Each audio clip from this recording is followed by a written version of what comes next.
Hebrews 11, we're actually in verse 16, but we'll back up to get the context. How far back do we need to go? Let's see. Let's go to verse, I'll give you part of verse 10. Verse 10. For he looked for a city which had foundations, whose builder and maker is God. Verse 13. These all died in faith, not having received the promises, but having seen them afar off, and were persuaded of them, and embraced them, and confessed that they were strangers and pilgrims on the earth. For they that say such things declare plainly that they seek a country.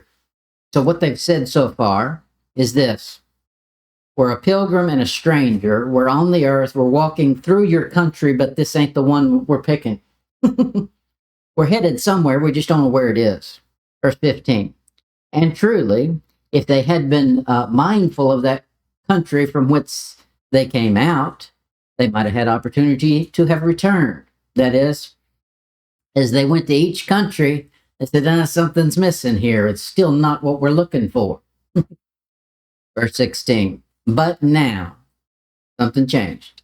They desire a better country, that is in heavenly, where God is not ashamed to be called their God. For he hath prepared for them a city. Okay. So where did my notes go? There we go. You'll find many opinions on who the they are that desire a better country. And what the country is they've identified that they're desiring is a heavenly one. Now, I'm just going to stick with the words on the page. Rather than try to make my theology fit the words, we'll figure out theology later. First thing to do is understand what God said. Then we can decide where it fits doctrinally and dispensationally. The word heavenly is not the same as the word heaven. Those are two different words. Heaven is a noun. It's a literal place. What is heavenly? That's an adjective that describes something that is similar to the noun. For instance, you understand this. A Christian is supposed to be godly. He's not supposed to be God. That's what they're saying here. They're seeking something that's heavenly, not heaven. You see the difference? They're not looking for heaven. Most people will tell you that verse means they were wanting to go to heaven. No, they're looking for something physical on this earth that resembles heaven. Heavenly. Look at it in Matthew 6, verse 10. Matthew 6, verse 10. I didn't have this in my notes. I just saw Ruckman's cross-reference on it, thought it was good. Matthew 6, verse 10. The Lord's Prayer. This is what they're all looking for, the Jews. Thy kingdom come, thy will be done in earth as it is in heaven. That is, make this globe we're on look like what you're doing up there in the sky that we can't see, that we have no access to. And that's what they're looking for. They're looking for the millennium, heaven on earth. Now, I don't really mean heaven on earth. That's a slang. Matthew 21, verse 33.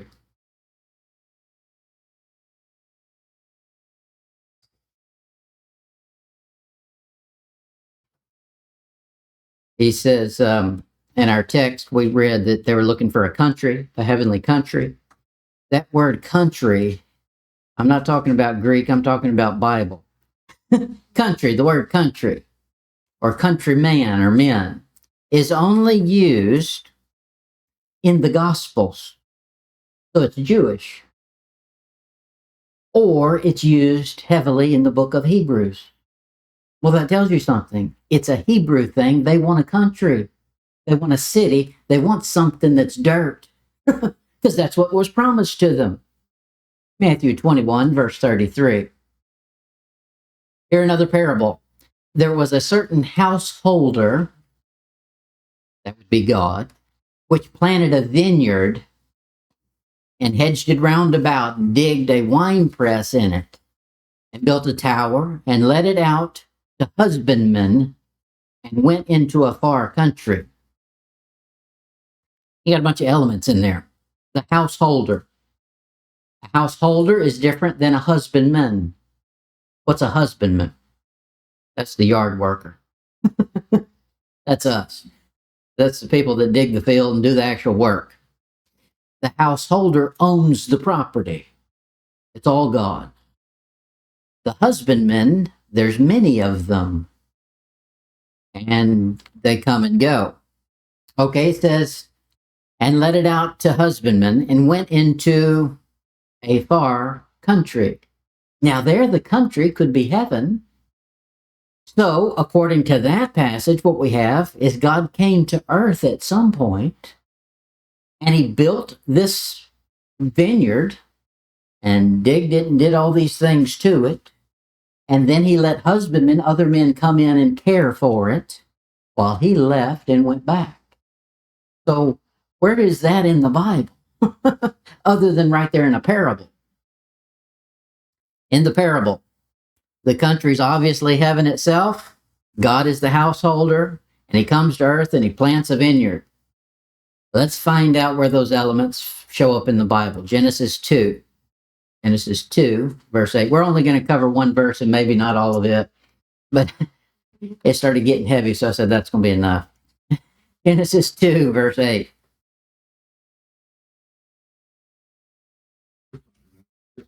Here's God coming to earth physically and doing some planting, just like we saw.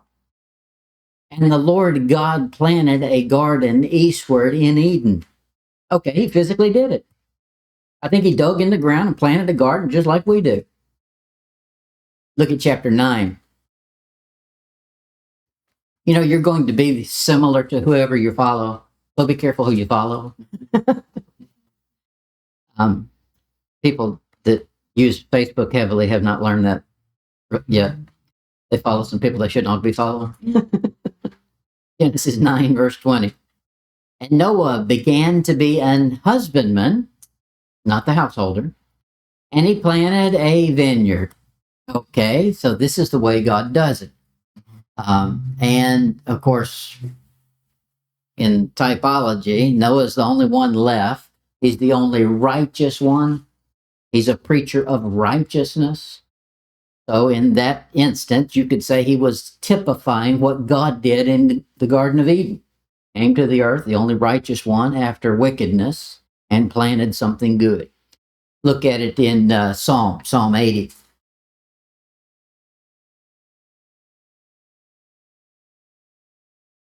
Psalm 80, verse 8. Now you get physical and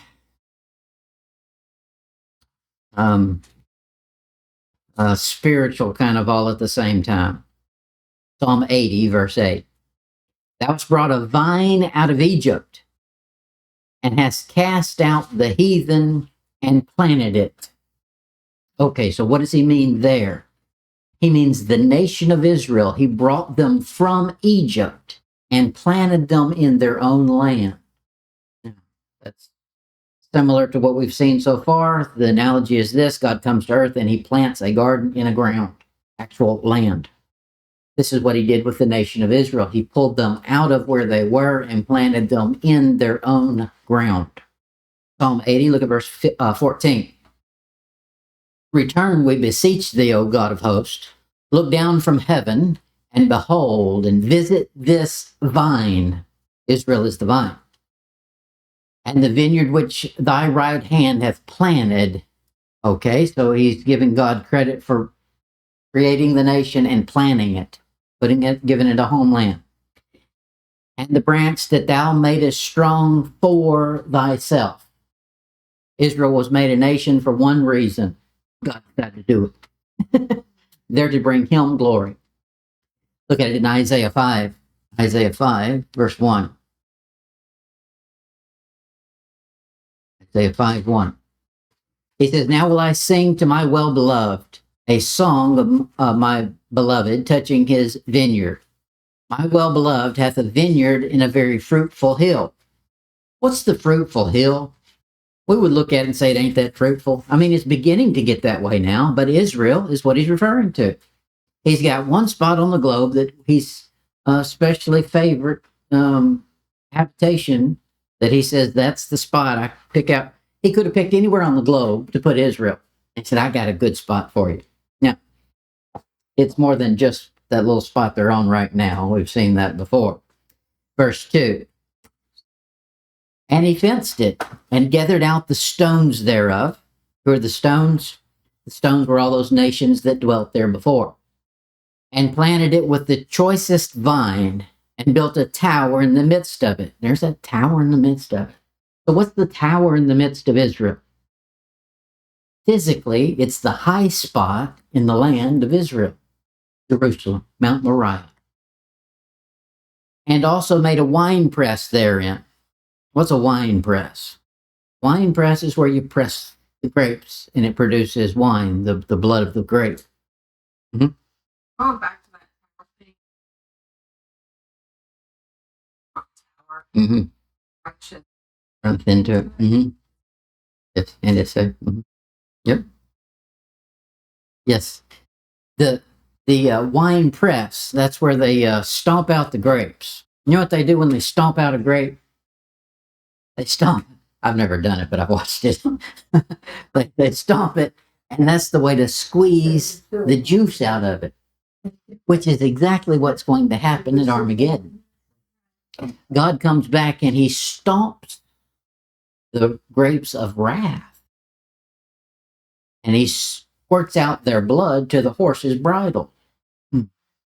Where's this wine press that he's laid right here, he says? Is the valley of Gehenna. It's that valley that comes right down I think it's the western side of Jerusalem. And it runs from there all the way up through Megiddo. And so that's what he's saying right here in the same verse 2, there after the colon. And he looked that it should bring forth grapes, and it brought forth wild grapes. Wasn't happy about that. That's not what I planted. Verse 6. And I will lay it waste. He's not happy about it. It shall not be pruned nor digged, but there shall come up briars and thorns. I will also command the clouds that they rain no rain upon it. First 3.5 years of tribulation, no rain. Just like who was Elijah, said no rain for 3.5 years. Verse 7. For the vineyard of the Lord of hosts is the house of Israel. Very plain. And the men of Judah, his pleasant plant. And he looked for judgment, but behold, oppression. For righteousness, but behold, a cry. Look at verse 13. Therefore, my people are gone into captivity because they have no knowledge, and their honorable men are famished, and their multitude dried up with thirst. Therefore, hell hath enlarged herself, and opened her mouth without measure, and their glory and their multitude and their pomp, and he that rejoiceth shall descend into it. The Jew doesn't have eternal security, obviously, from that passage. The context to Israel not honoring God as God was their end is hell. Hell enlarged itself because Israel was increasing in both population and men doing wickedness. Jeremiah 11. Jeremiah 11, verse 15.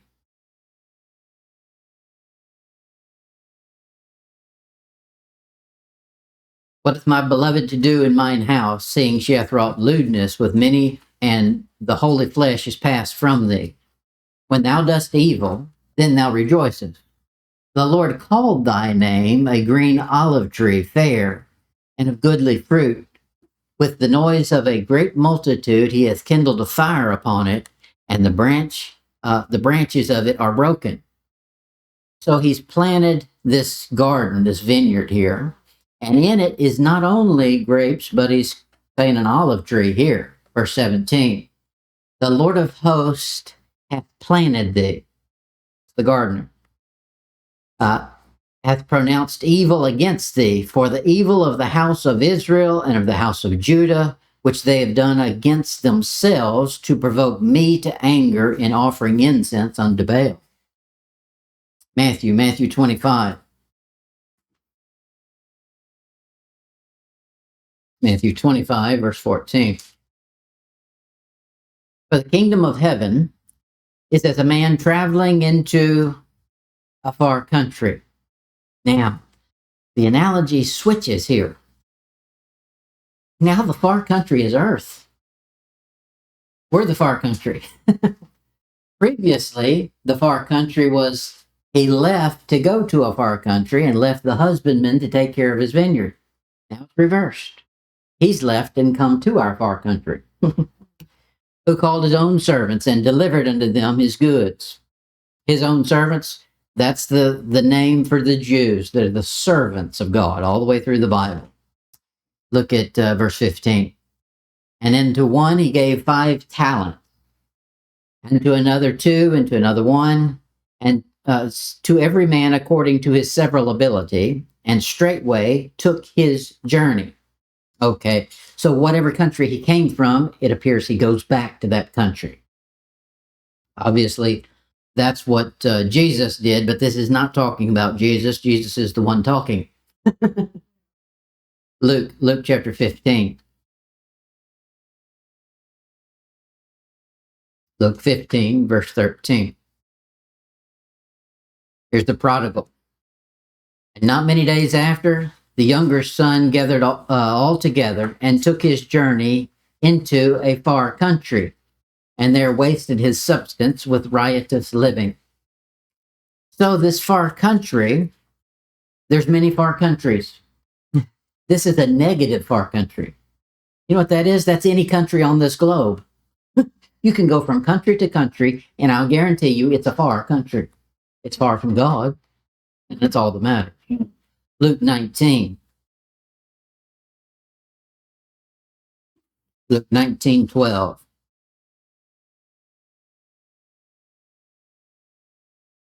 He said, therefore, a certain nobleman. Now the nobleman, okay, this is a word that we've not seen yet. The nobleman will compare to your householder.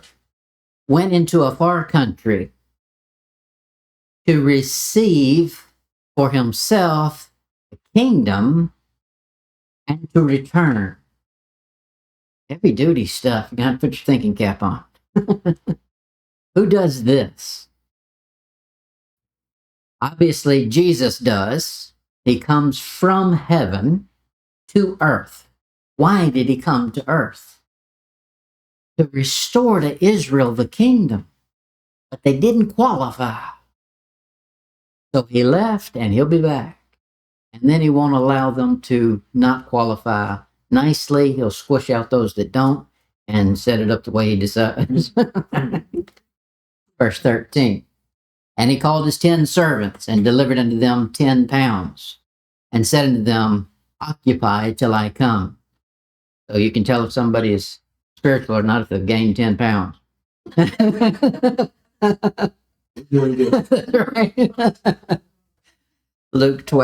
Luke 20, verse 9. Then began he to speak to the people this parable. A certain man planted a vineyard and led it forth to husbandmen and went into a far country for a long time. Yes, between Hosea talking about how long it's going to be, there'll be a long time without a king, without a prophet. This is true. It's matching right here. He's left for a long time. Verse 10. And at a season he sent his servant to the husbandman that they should give him of the fruit of the vineyard, but the husbandman beat him and sent him away empty. Now we can force some analogies here about Jesus coming, but Jesus is not the servant, is he? He's God. He's the only begotten of God. That's true. He's the Son of God, but he's not a servant. So who's the servant here? Y'all have to figure that out. I'll tell you what I say, and it's so deep that you may not agree with it. That's okay. I say the servant here is a reference to Lucifer in the beginning. And he was supposed to be doing some work in a vineyard. This globe originally was not called Earth, it was originally called Eden. And I don't have time to get into all that, but we'll do it one day. We'll cover all that. Luke 20, verse 13. Then said the Lord of the vineyard, what shall I do? I will send my well-beloved son. Now that's Jesus right there. It may be they will reverence him when they see him. I doubt it. Verse 16. Luke 20:16. He shall come and destroy those husbandmen and shall give the vineyard to others. And when they heard it, they said, God forbid. I said, you're crazy, man. Ain't no way God's doing that. As Israel is still holding on to self-righteousness and they're due something. That's what the spirit of the age right now is. Everybody's due something. Everybody owes you something. Baloney. That's the attitude Israel had. Verse 17. And he beheld them and said, what is this then that is written? The stone which the builders rejected, the same became the head of the corner.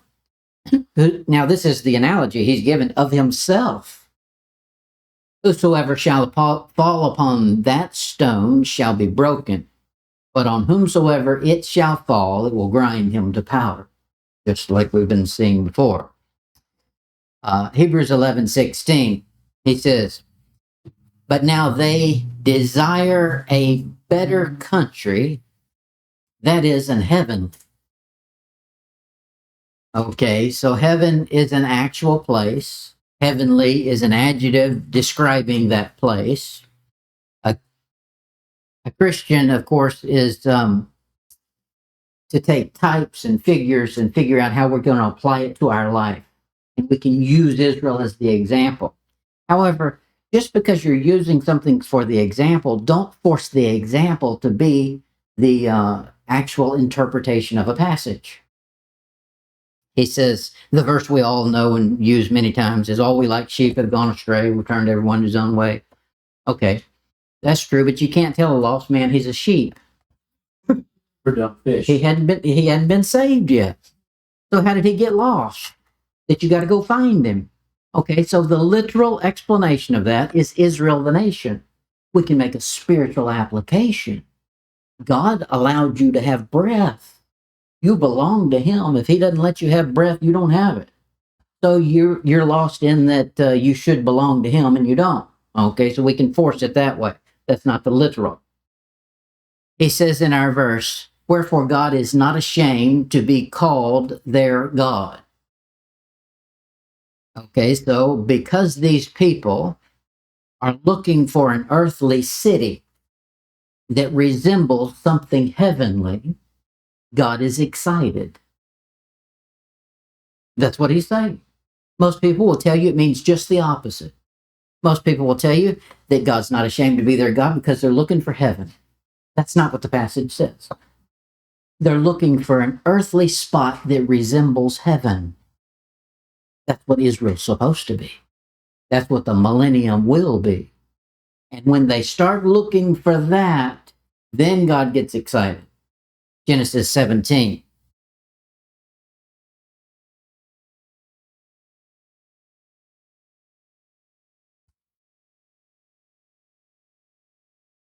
Genesis 17:7. Israel does not claim the God of the Bible as their God. They have many of them. Genesis 17:7. And I will establish my covenant between me and thee, and thy seed after thee in their generations for an everlasting covenant, to be a God unto thee and to thy seed after thee. Now, this is God talking. I'll be their God. In Hosea, we see that he walks away from them. She's not my mother, and you're not my children. She divorced them and all that stuff. Give her writing of divorcement, put her away. Very different. This is connected with a covenant. Who's got the covenant? It's not Christians. Christians don't have a covenant with God. We got God. I'll take that over a covenant any day. But there is somebody who does have a covenant. The Jews. They have a covenant from the beginning. And they're going to get a new one, that's true. But right now, here's the covenant. What he's talking about here, it's connected with God being theirs and claiming it. Look at it in verse 8. And I will give unto thee and to thy seed after thee the land whereon thou art a stranger. No wonder they're looking for that city. All the land of Canaan for an everlasting possession, and I will be their God. So they got to be in the land, they got to obey the covenant, and then God will claim them as his, is what he's saying.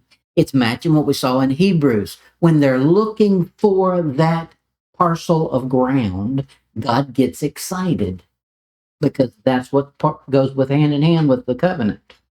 Look in Isaiah 41.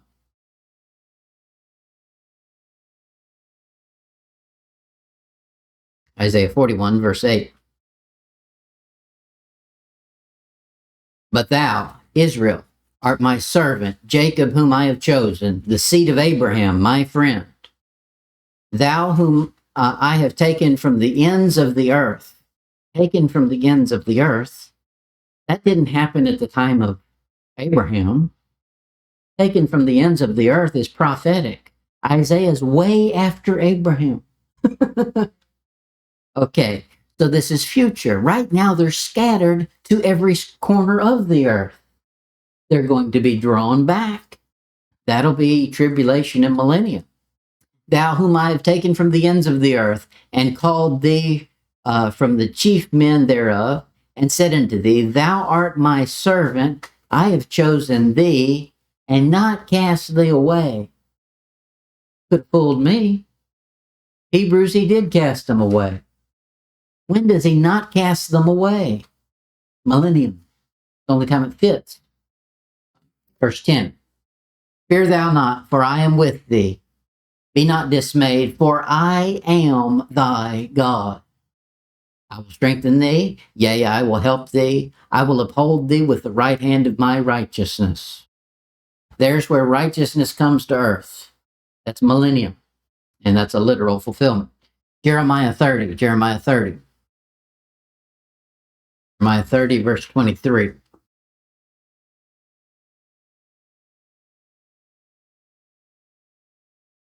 Behold, the whirlwind of the Lord goeth forth with fury, a continual whirlwind. It shall fall with pain upon the head of the wicked. The fierce anger of the Lord shall not return until he have done it, until he have performed the intents of his heart. In the latter days ye shall consider it. Talking about big time trouble. And the latter days. You know where we are on the calendar. That's tribulation. Jeremiah 31, verse 1. Jeremiah 31, 1. He says, At that same time, the Lord will be the God of all the families of Israel, when Israel is turned back to God. And they shall be my people. God's claiming it. Verse 2, Thus saith the Lord, the people which were left of the sword and found grace in the wilderness. Now, who's left of the sword? Now, I'm not talking about Babylon and Assyria, although you could make a historical application. We're talking about the prophetic. Prophetically, what he's talking about is there's going to be a sword that's going to go through and destroy almost everything when he comes back. And there will be a remnant left. That'll be the ones that go into the kingdom. And they're going to find grace. Now, where do they find it? He says, found grace in the wilderness, even Israel, when I went to cause him to rest. Okay, when is Israel in the wilderness? When he finds grace. Well, it sure wasn't when they were coming out of Egypt. They were murmuring and complaining the whole way. Okay, it's going to be Revelation 12, when the woman is sent into the wilderness to flee from the Antichrist. And there God's going to feed her And there she's going to get grace from God right before millennium. Verse 3. The Lord hath appeared of old unto me, saying, Yea, I have loved thee with an everlasting love. I guess so. It's been how long? And he's still claiming them? Okay, now I lost me. Everlasting. Therefore, with loving kindness have I drawn thee. Again, I will build thee, and thou shalt be built, O Virgin of Israel. That's quite a gracious statement. Thou shalt again be adorned with thy tabrets, and shalt go forth in the dance of them that make merry. Thou shalt yet plant vineyards upon the mountains of Samaria. The planter shall plant and shall eat them. That's a common thing. It's going to be normal. Verse 6. For there shall be a day that the watchmen upon the mount of Ephraim shall cry, Arise ye, and let us go up to where? That tower. To Zion, unto the Lord our God. It's all physical. And this is when God wants to claim them as his own, his millennium. When this ground is dedicated to him in the millennium, not this ground, but the ground of Israel. Revelation 21. Revelation 21, verse 3.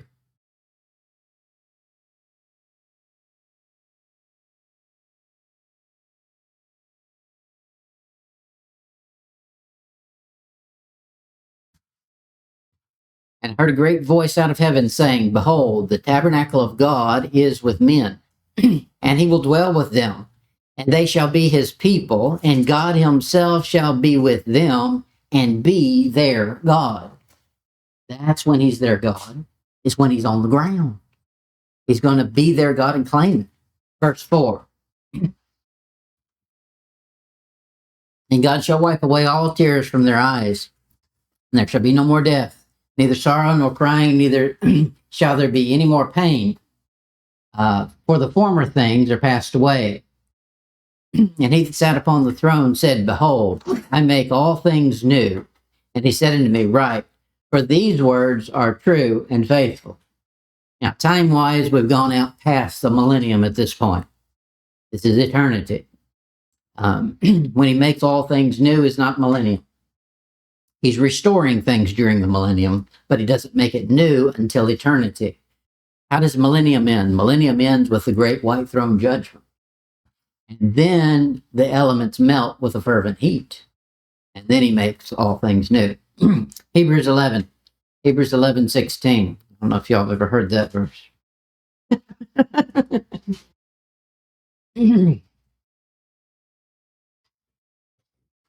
But now they desire a better country, that is in heavenly. Wherefore God is not ashamed to be called their God. For he hath prepared for them a city. He's done this. That's why they're looking for it. He prepared a city for them. They can't unearth it yet.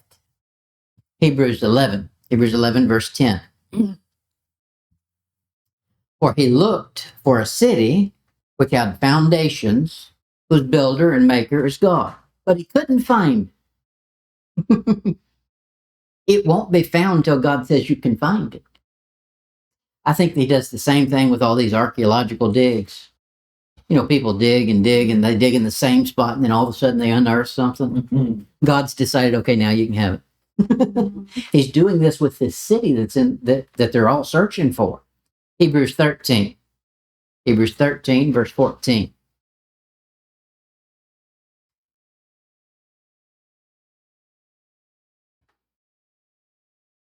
For here, where's here? Wherever he's writing from. For here we have no continuing city. Well, that just defeated everything we just read. But we're searching for one. We seek one to come. Come where? The city's coming. Not the people going to heaven. The city's going to come where? The parenthetical of the verse is this: the city will come here. We don't have one here. We're looking for one to come here. And it will to earth. Matthew 25.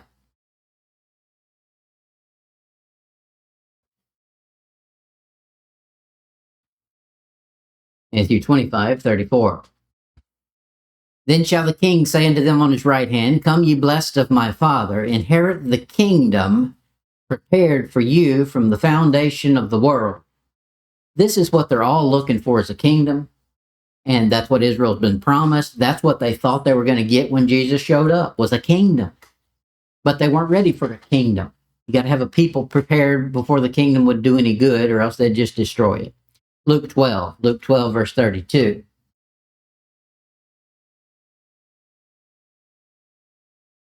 Luke 12:32. Fear not, little flock, for it is your Father's good pleasure to give you the kingdom. Somebody's getting a physical kingdom here. And that's what he's claiming, and that's what they're going to get. Notice the difference between this way of talking and the church age way of talking. In Hebrews 11, let me get the phrasing. Hebrews 11, he says, for he's prepared for them a city, in the beginning of the verse. They desire a better country that is in heavenly. Here we have no continuing city, but we seek one to come. That is ground. It's physical. We would call that materialistic. But they're supposed to be, because that's what they've been promised. Different for church age. Philippians 3.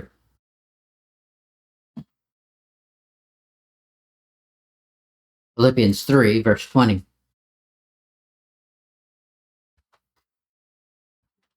Christians shouldn't be saying, I know it's getting rough, but y'all just hang on. You know, one day we're going to inherit all this mess. That's not what we're looking for. The Jew is. Philippians 3, verse 20. For our conversation is in heaven, from whence also we look for the Savior, the Lord Jesus Christ. We're looking for Christ, not a city, not a country, the Savior. Church age is a very different way of speaking and context. Hebrews is written to Hebrews, so you take it in the context of Hebrews. Hebrews are Jews, the line that comes out of Abraham. Okay, that's as far as we can go tonight. I just gave you one verse. We'd be here for 3 more weeks if we tried another one. We'll pick up verse 17 next week.